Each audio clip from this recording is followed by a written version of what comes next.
The following program is brought to you by the Internet Broadcasting Organization.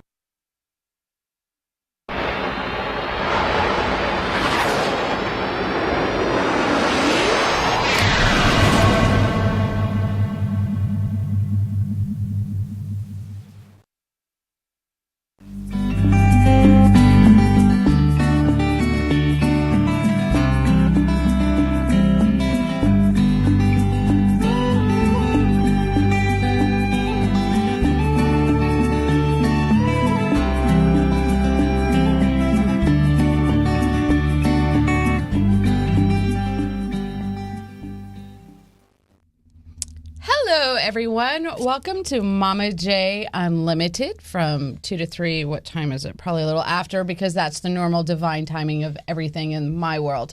And I want to welcome you all. It's fantastic that you're joining us because I have two amazing guests today. I have Jeremy McDonald on this side and Virginia Drake on my other side.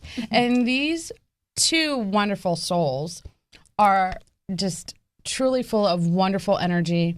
They are light workers, and they are here to help everyone else, along with myself, with the shift that is going on throughout this entire world and into the next millennium. So, to begin, I just want to give you guys a little background. We have Jeremy here, who is actually a transformational consultant. And no, I got you confused with her because your energies are so mixed up because you guys work together. So anyways, fooled you all. I will actually let both of them tell you who they really are because I'm better at asking questions than going through all of that. So anyways, who wants to go first?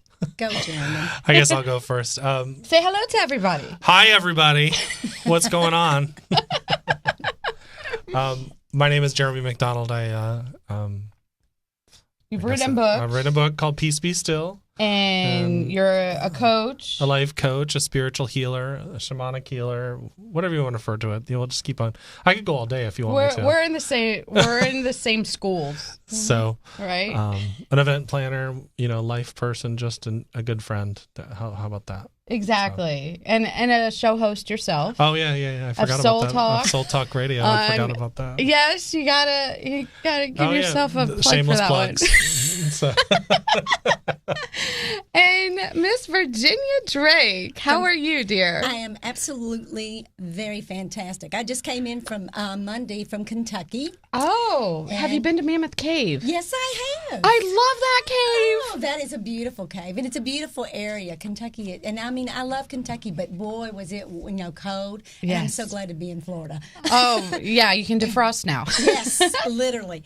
What happened to me is I had a near-death experience when I was 46 years old, and I crossed over and then had a miraculous healing.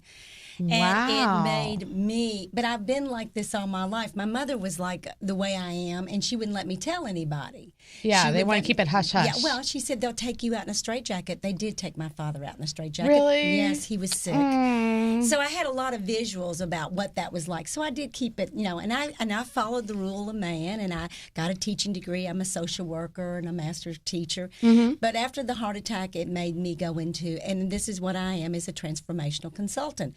What I do is I help people really understand what's going on in their lives, because by being a social worker and also a teacher, it's given me insight. And I'm also 62 years old, and I have some wisdom. But I'm looking at her, and she doesn't look 62 at all. Everybody says that. Thank you. She's still, I think time stopped when you had your heart attack. Your heart attack, because you still look like you're in your 40s. Well, thank you, because I just had a stroke in March 27th of this year.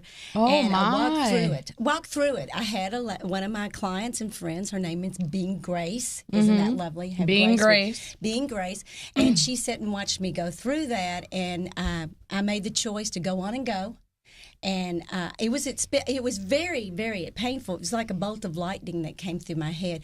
But it also opened up a lot of neuron patterns and new ideas, a new opening. Is that what I've been going through? Yes, you're going through shifting. When you said shifting, we're going through that. We're ending the 26,000 year cycle, and we're getting ready to go into the Enlightenment, which you would call the Renaissance. Oh yes. I'm all about the Renaissance. Yeah, absolutely, because you're getting into the Renaissance. Whoa, this is really Oh my gosh, having a blow up moment. But anyways, because I personally had created an organization a while back, 10 years ago, that wasn't ready apparently. So this is okay. Now I see what everything is.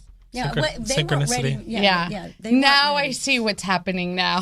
Yeah. Now I get the aha. So how did you two actually cross paths to become? Very funny story. Go right ahead, Jeremy. Go ahead. We love funny stories because this is the value of the show. So it started actually because at the time I was trying to create this business, or I wanted to call it a business. That's not what it became. Right. Called Lamplight Group, and I was going out to being a speaker and doing psychic work and all that other kind of stuff. At the same time, I was working for Continental Airlines out of my house. Out of your house? Out of You my were house. a flight attendant out of your house? No, I was a sales rep. Coffee, tea, and me, that would be Jeremy. I was a sales rep out of the house, and so Okay. and on top of that, I was doing a mortgage brokering. Oh, fine. And so, Combination. My friend Penny calls me up, and she says, "You have to meet this woman named Virginia Drake, and she's coming down from Kentucky." And I was busy, so my mind was like, "Oh, I don't have time." Of course. And she's like, I'm "No, just too busy." you have to meet her. I will bring her to you." And she did.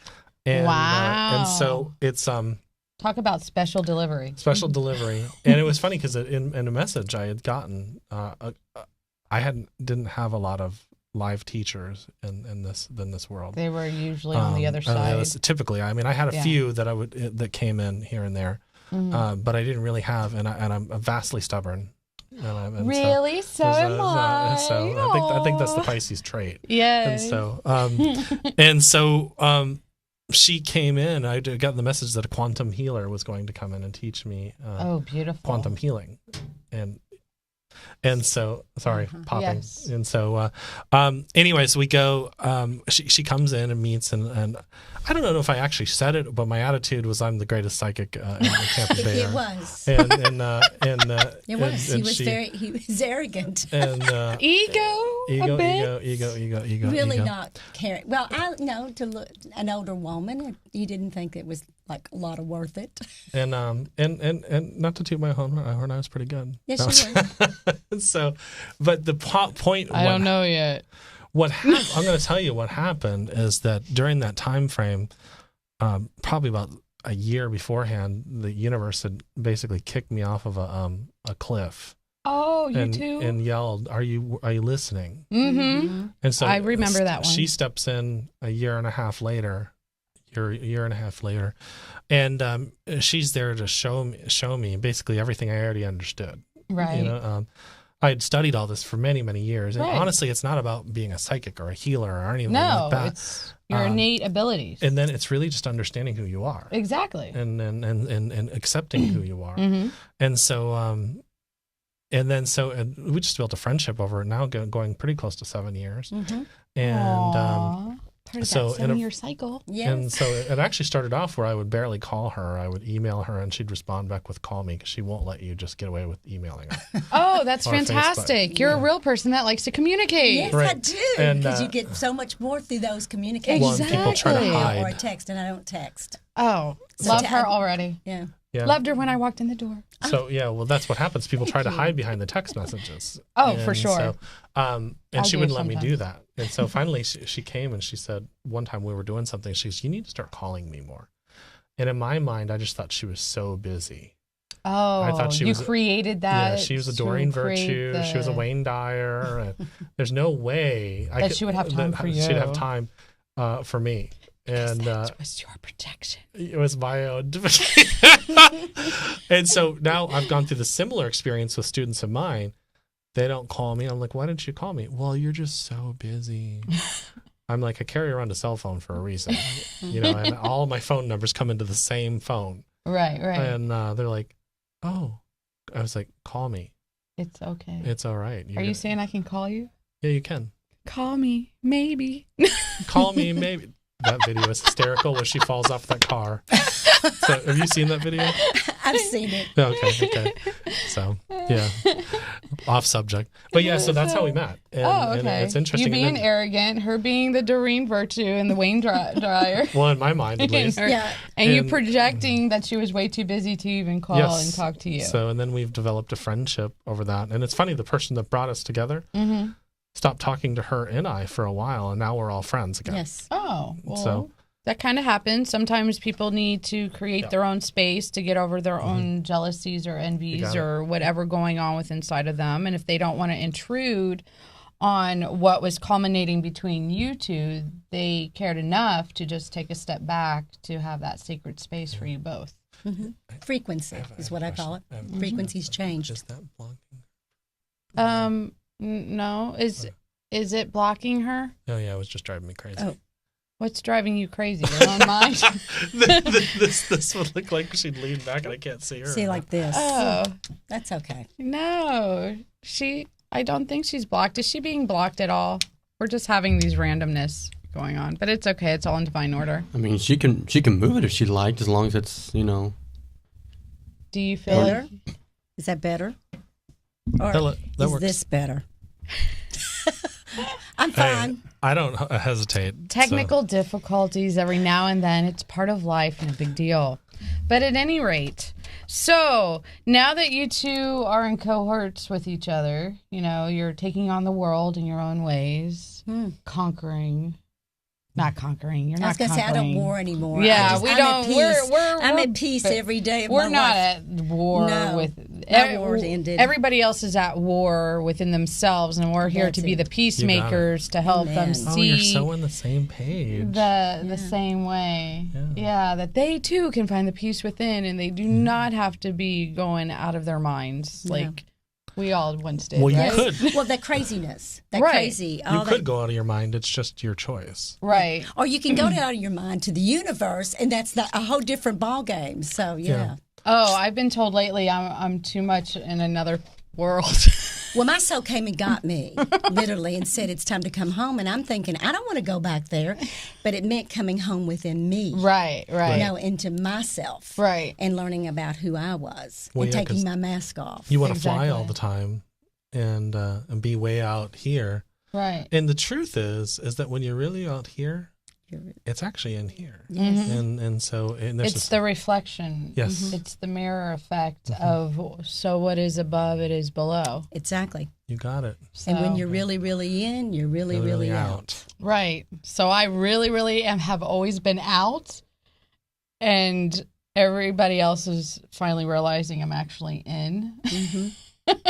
And you're in or you're out. And it's yes and no. But the craziest thing, isn't it interesting when you meet those people, you've had relationships in your life, and you've had relationships in your life, right? And you meet these individuals that they're like, oh, you need to be more with the flow of the world, and you need to be in the box. And well, they're not asking me that because I'm way out of the box. Well, Yes, they so have am I. asked both us that, and then they get mad when we won't go in the box. Right. Exactly. So, and I think that's actually I'm glad you asked that question because I think there's a fine line. I'm finding there's a fine line between compassion of where they're at and also not being codependently involved to where they take me where they're at. Right. And so I'm not gonna. I wrote an article not too long ago. It said. You cannot rationalize or make sense of crazy. Don't go to codependent hell with people. That's exactly the truth. That's awesome. And so, they get really bent out of shape when I won't go to that place with them.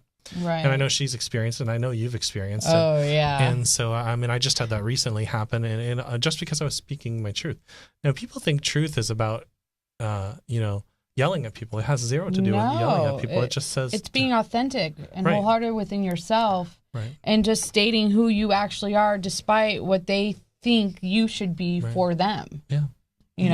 So, it makes dating really interesting. The more you become spiritually corrected and spiritually connected, that the other ones outside of us that are wanting to find those relationships that have not reconnected with their own spiritual selves. Right. It just gets very difficult. It is very difficult. You know? I quit dating quite a while ago because I was, when you're having a date and you tell them what you do, then they just go, Yeah. And I remember I had a gentleman that said, "Are you reading my mind now?" And I said, "Yes."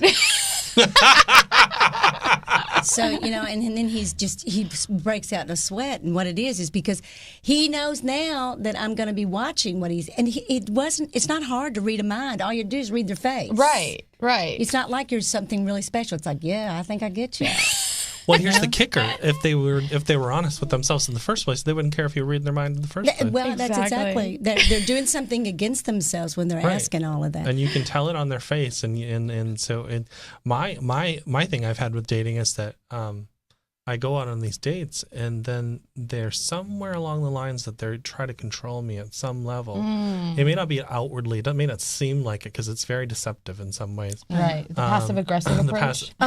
We were just talking about that. And so synchronicity. The eggshells. Yeah, and I absolutely refuse to walk on eggshells around people. I'm going to be who I am. You have permission now. You have permission to tell me how you feel. Right. I also have permission to say I will or will not change. Exactly. It's simple. And we're really easy to get along with. It's very simple. It's very simple. But they make it very complicated because they throw in a lot of words and a lot of craziness, but it's really not the same feelings that they're really feeling. Right. It's just it's a projection. Yeah, and it's a smoke. I say they're either fly fishing me or they're smoke screening me. So that's quite interesting. Well, let me see. So, I have a couple questions. Okay. I'm going to throw something out. Shoot. What do you, both of you, ultimately want to stand for in your career fields? Would you like to answer that first, or would you like me? Well, it's interesting you should talk about that. Career was when I was a corporate trainer, and then eventually ran a mortgage company. That was my career. What I'm living for now is just passion, and enjoying every moment. So it's funny because, I'm here on this radio show with you, and the only thing I'm interested in is having fun and enjoying it, and hopefully with that, whoever's watching or whoever's going to pay attention to us, they're going to take that and they're going to have fun. Right. And incidentally, you can make anything fun. There's nothing that you can't make fun. I mean, you can make your job fun. You can make washing dishes fun. You can make raking fun. Raking leaves and blowing leaves. And I'm telling you, because I laugh because people don't even realize that what made me the best coach and my best teacher. Sorry, Virginia. That's okay. Is my dogs. Your dogs. My dogs were my best teachers. Because I had to take all the principles that I learned from books and from her and from the other ones and from Spirit, and I had to practice it with them. Oh. And so, but I was excited about it. I was happy about it. So you asked me about career and stuff like that and passion. I love my dogs. I mean, if you they don't talk back. Yes, one of them does. Oh, okay. Actually, both of them do. And some level, they talk back. And okay. So here's they also tell on you. They also tell on me. Oh, but wow. I want to just share this with you. Like, for people that are listening, if you have dogs or even children, so your dog or cats or whatever pet you have. So I'm going to use the example of dogs because that's what I have. So your dog, I have a Rottweiler. Your dog walks by and he grabs something out of the trash, and he starts chewing on it. Some people's initial reaction, as a matter of fact, a lot of people's initial reaction is what? To blame the dog. To blame the dog, to yell at them. And so, this dog you brought into your life because you love it. You wanted the companionship, and it doesn't know any better. It just knows that there's food there and that the alpha left it out for them. And so, so then you're yelling at the dog, and who are you really yelling at? Because it becomes the mirror back to you. You're really yelling at yourself. Because this dog that you wanted to love and take care of and bring into your life and attract it into your life, you're actually hurting its feelings because it doesn't understand. Right. And so then it occurred to me, I was like, so I'm yelling at this dog. It's really not doing good because the next time trash is going to be out, he's going to take it, but then he's going to remember the fear that came along with it. And instead, what I do is I just pick up the trash. And then I changed the dynamics of how I put the trash so that he can't get into it. Right. And so, then I create this loving environment for him. And then when he does something that really makes me happy, I tell him he's a good boy and I love on him. And I catch myself every once in a while. I'll forget because I get in my mundane life, and I'll forget to say good boy. Right. Or when I leave in the morning to go out for the day, I forget to say I love you. Right. And so these things are so important, because if I look at somebody and say, hey, by the way, Mama J, you're doing a really great job with the show. Congratulations. That sounds a lot better, and that builds more bridges in relationships than me saying, for sure. man, Seeing the positive, right, as opposed to focusing on the negative. Right. So I'm passionate about helping people see the goodness in them, and so goodness over doubt, God, you know. Yeah. And so Love it. And so if we just have fun and enjoy what we're doing, Right. then hopefully we're the mirror, the example for them to have fun. And so, and that means. Thank you. I'm so glad you guys came. Because you're like reaffirming and reminding me what I have to do and be, because I'll finish, let you guys finish, and then I'll share, because it's the polite thing to do. Hey, if you feel like it's you your need to say show, something, honey. it's your You do show. whatever you want. You're in charge. I know, but it's a warm one in here. It's because but you're on the Spotlight. energy is very high. Welcome to Talk Watch Studios, where you can now have a sauna while you're doing your show. Hey, I didn't even have to go to the gym for the sauna. I just have to come to Talk Watch Studios. So do you want me to answer the question, or are you finished? Yeah, no, I'm done. Beautiful. Well, I really am here just to have inner peace. I've been in the chaos. I lived the big life. I had the big house, the big cars. I had the big schools. I had all of that. And I didn't have happiness. And my mantra is, if it's not good, or if it doesn't make me happy, or if it's not fun, I ain't doing it, because I don't have to. Right. You know, I've already gone through the gamut of the world of man. I've done my degrees. I've had my children. I did not a great job in all of that. Right. But now I'm doing even better, because I'm changing me, therefore changes everything else around me and all the people around me. Exactly. So I get to create my life the way I choose, not the way I was programmed. Right. And this is what I want people to understand. You have charge of what you're doing. You just don't think you do. Oh, exactly. You have choice. And when I realized I had a choice, that's when I became empowered. Because choice is everything. Yes, I can. No, I can't. Do I choose to react, or do I just get still and get in peace? Right. That's what I want to do. That's what I'm doing every day. And that's a daily practice. Every day. Because it's what everybody doesn't realize. A lot of people, and even we've all experienced when we first started this process within ourselves of constantly going to that place of peace, it's easier said than done. Oh, and we were just talking about that. Get going on a regular basis and keep going back and keep going. You go a little, and then you're like, oh, where's that place where I feel aligned, where I feel centered? Okay, what do I have to do? And you return back to it, and that's where the daily practice comes. Practicality, with practicality of the soul. It's working with the soul. It's working with the inner place. Because I've definitely realized in my own life that if I do not take, 7 days out of the week, right? If I don't at least do 5 days out of 7 days where I take the 15 to 20 minutes to to read my affirmations, to do my little meditation practice and prayers and all of that, the rest of my day or the rest of my week kind of goes. And you know what that is? That's about you taking time for yourself. So I mean, if you let the day overcome and not let you have that, then that's like saying to yourself, I didn't deserve that. And so, I mean, I have to meditate and do whatever my thing that I'm supposed to. I want to do every day. Not that I'm supposed to do it, right? But because I could not do it, right? And no shitting on my life.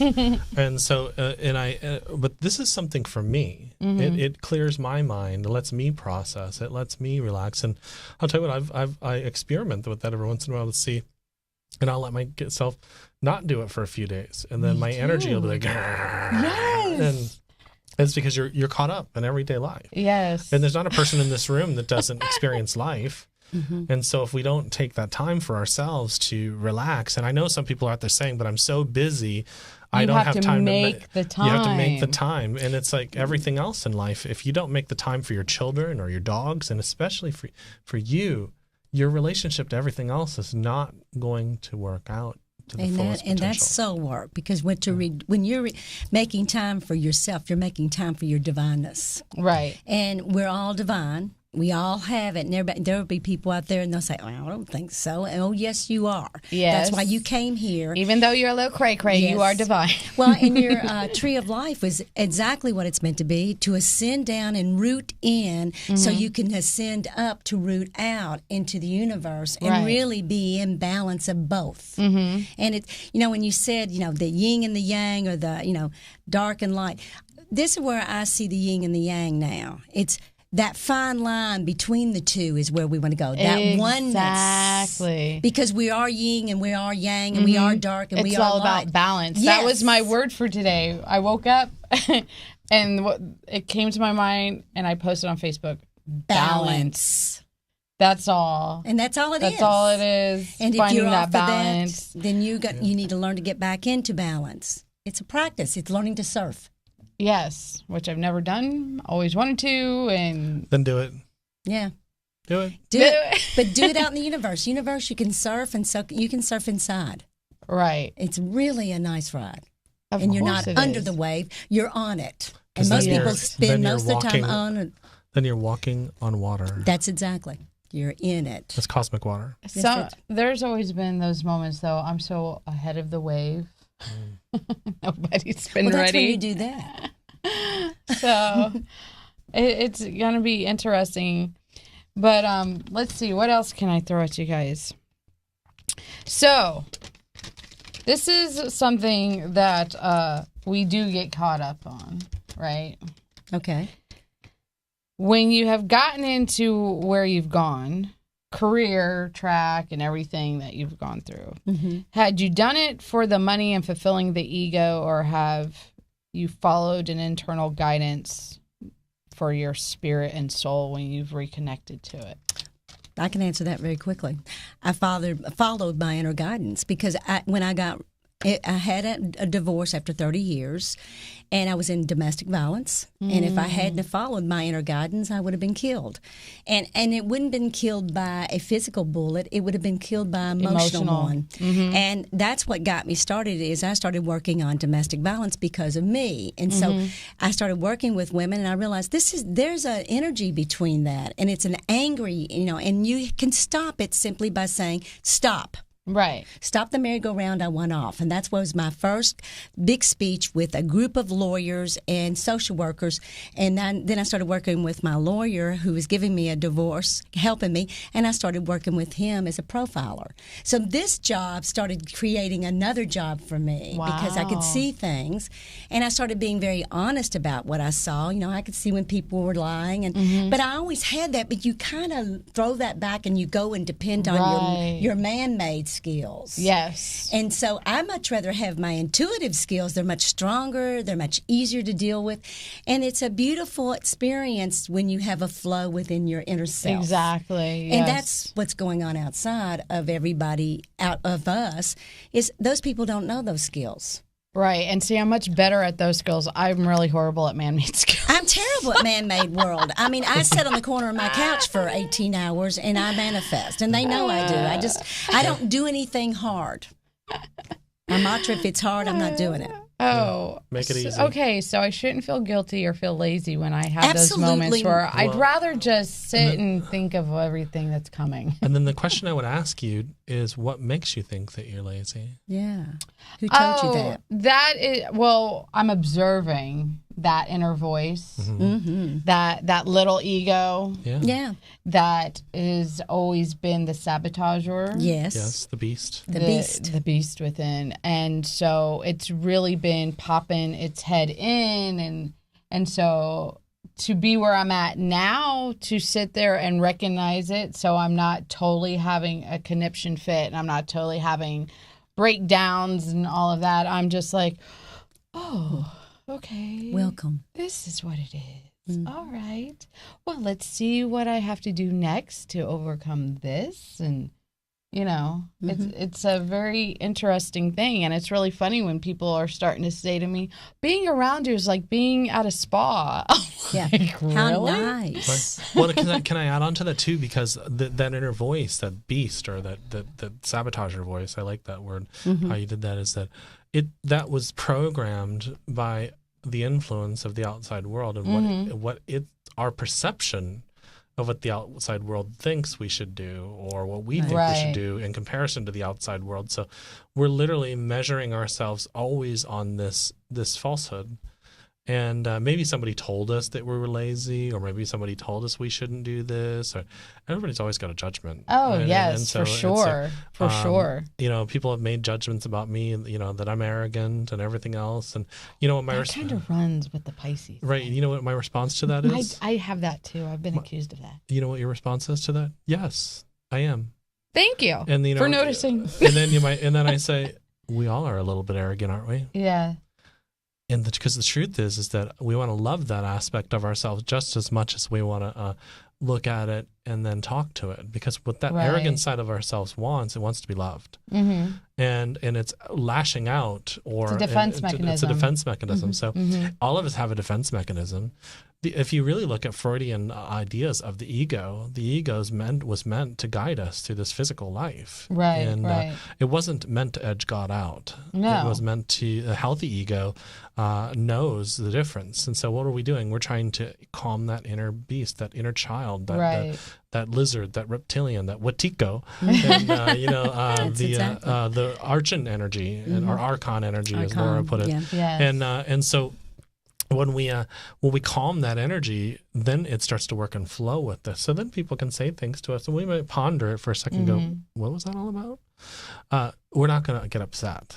Well, we also know whatever comes out of somebody's mouth, it's about them. It's about them. Yeah, and unless you take it personal, then it becomes about you. Right. Oh, well, when those moments do occur and I find myself taking something extremely personal instead of what my typical reactions had always been, I go, ooh, they touched something. They triggered something. Okay, I got something to work on. That's a tickle spot right there.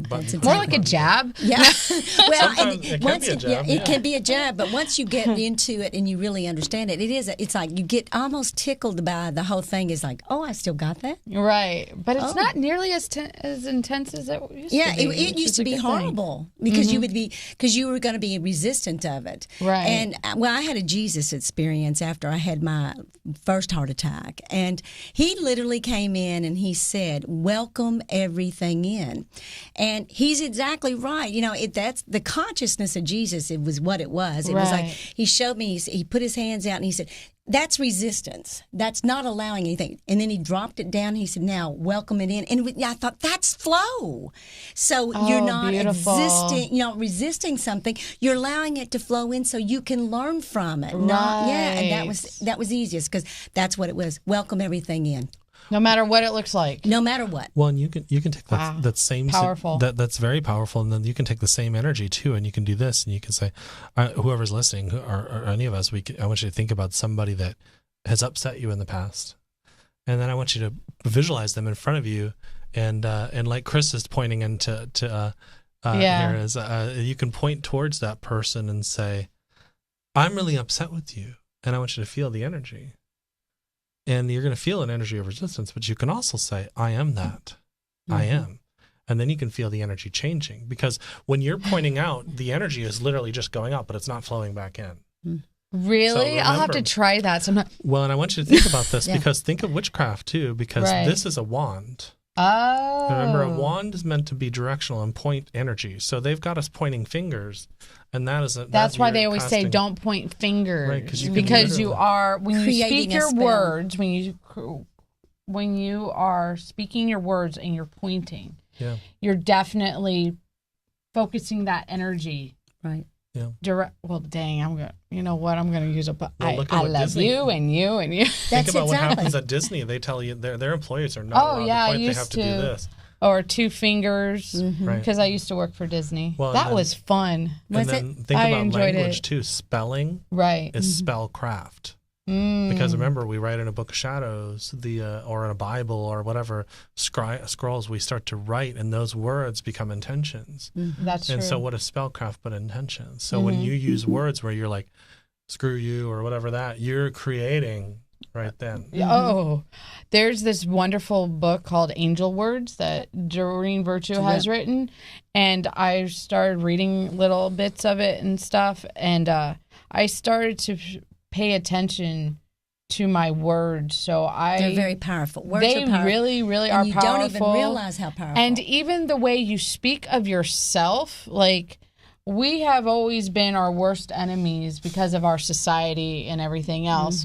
But when people like ourselves, when we've become enlightened and we're awakened and we know what's really up because we've reconnected to our true divinity and our authenticness, we realize that we don't have to beat ourselves up like everybody else does, but then we become the role models of what not beating yourself up looks like, because then we're able to give that to another person. That's called, and they're precious. We're realizing we're precious. I'm finding I have a lot of younger clients, 22, 25-year-olds. They're really seeking. They're seeking. And these are really smart kids, and they're kids to me, but they think they're adults. But when you tell them they're precious, they break down in tears. And they said, nobody's ever said that to me before. And I said, but your mother and father have said that to you many times, just not with that word. Oh, I've always made sure I tell my children they're precious. Yes. Well, see, I didn't. I didn't. I was a, browbeater, and that was going to be the way it is. Now my grandson, I looked at him when his mother died 2 years ago in a car accident. So it was sorry. perfect because she needed to die. She was on drugs and she had to die to get better because you don't die. Right. And she's been with me since she died. So when I told she's her, happier. Oh yeah, well yes. She told me. She said you've prayed me over hell, and then she got to dance with God. Oh, beautiful. So that's what it's about. Sometimes you got to die to get better. Yeah, that's exactly what happened with my pops. He died last year, and I knew he was going to die, and everything happened, and I was able to deal with his death much more differently than the rest of my family, but I just felt that he's in a better place. I always feel when somebody crosses over, ultimately they're in a much better place They're than released. being here. Yeah, they're the released. bondage of this. Unless they're still stuck to the earth. Right. And the bondage of guilt, shame, and blame, then they go to another place. And well, heaven is a state of mind anyway. Exactly. Everything is a state of mind. What we're doing right here is a state of mind. And if people would understand, it's all in our minds. It's not in our physical bodies. It's in our mind. So if you get really strong minds together, look what we can do. We can change the world simply by when two or more gather in my name, because we truly understand how it works. Yes. It's the secret. It is the secret. It is the secret. Except there's the 7 natural laws that the secret kind of missed. They gave you the sixth law. There's 7 natural laws. They hit vibrational law is one. There's a lot other things that are going on. The balance, the rhythm, the flow. You've got transformation. You've got transmutational laws. These are natural laws that run the universe that we're not taught, because I was a teacher. I taught physics. Oh, awesome. Did you ever get the book, Physics of Love?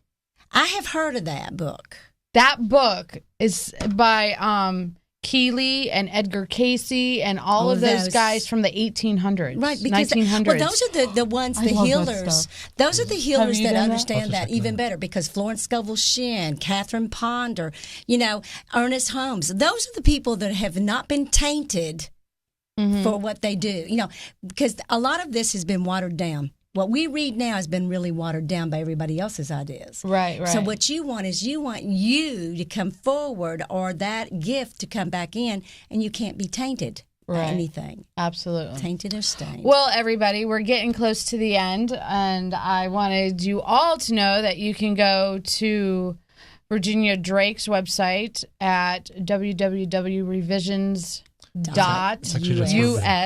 It's actually just revisions.us. Oh, fine. Just Sorry. drop the 3 W's and go to revisions.net. No, I only say that because you can't get to our website if you put it in the www. Oh, really? Yeah. So. Okay, my bad. But anyways, and then Jeremy here, you go to his website at jeremymcdonald.net. Yeah, mine's weird. It has to actually have the www instead of it. So. Opposites It's all attract. right. So- It's all good. Everything is in divine order no matter what. Perfect. Absolutely. So, well, everybody, I hope you guys enjoyed your Yes, we time, did. and you guys will definitely want to come back again. And I'll I come in hope- from Kentucky. Oh, beautiful. I would love to go visit Kentucky because Come. I always had a thing for Mammoth Cave. But anyways, thank you all for joining in. Thank you. Stay tuned for later on this evening with Late Enough with Mama J, and catch them both, including Jeremy, on Soul Talk on Blog Talk Radio. See y'all next time. Bye-bye. Bye.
This program was brought to you by the Internet Broadcasting Organization, setting the standard for new media broadcasting.